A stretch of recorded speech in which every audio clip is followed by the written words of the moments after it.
Since this is the last speech that I will give as president, I think it's fitting to leave one final thought, an observation about a country which I love.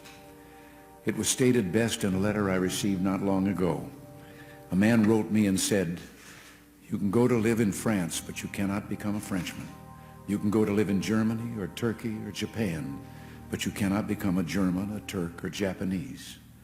But anyone from any corner of the earth can come to live in America and become an American." Yes, the torch of Lady Liberty symbolizes our freedom and represents our heritage, the compact with our parents, our grandparents, and our ancestors. It is that lady who gives us our great and special place in the world.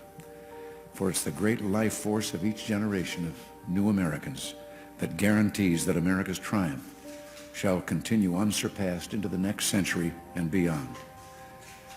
Other countries may seek to compete with us, but in one vital area, as a beacon of freedom and opportunity that draws the people of the world, no country on earth comes close. This, I believe, is one of the most important sources of America's greatness.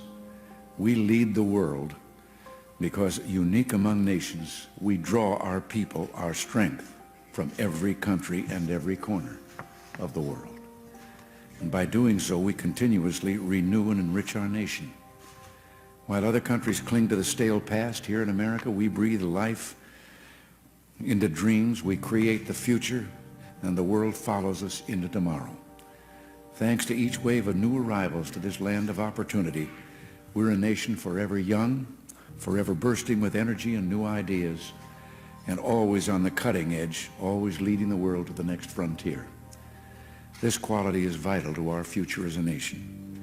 If we ever closed the door to new Americans, our leadership in the world would soon be lost.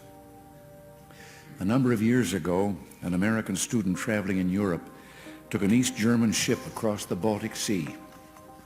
One of the ship's crew members from East Germany, a man in his 60s, struck up a conversation with the American student. After a while, the student asked the man how he had learned such good English, and the man explained that he had once lived in America. He said that for over a year he'd worked as a farmer in Oklahoma and California, that he'd planted tomatoes and picked ripe melons. It was, the man said, the happiest time of his life.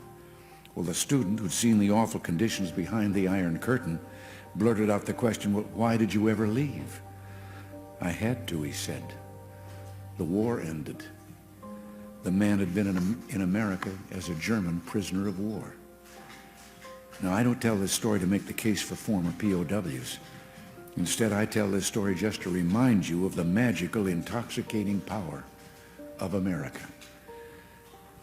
We may sometimes forget it, but others do not. Even a man from a country at war with the United States, while held here as a prisoner, could fall in love with us. Those who become American citizens love this country even more. And that's why the Statue of Liberty lifts her lamp to welcome them to the golden door. It is bold men and women yearning for freedom and opportunity who leave their homelands and come to a new country to start their lives over.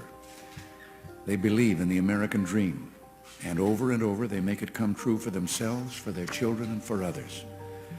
They give more than they receive, they labor and succeed, and often they are entrepreneurs. But their greatest contribution is more than economic, because they understand in a special way how glorious it is to be an American.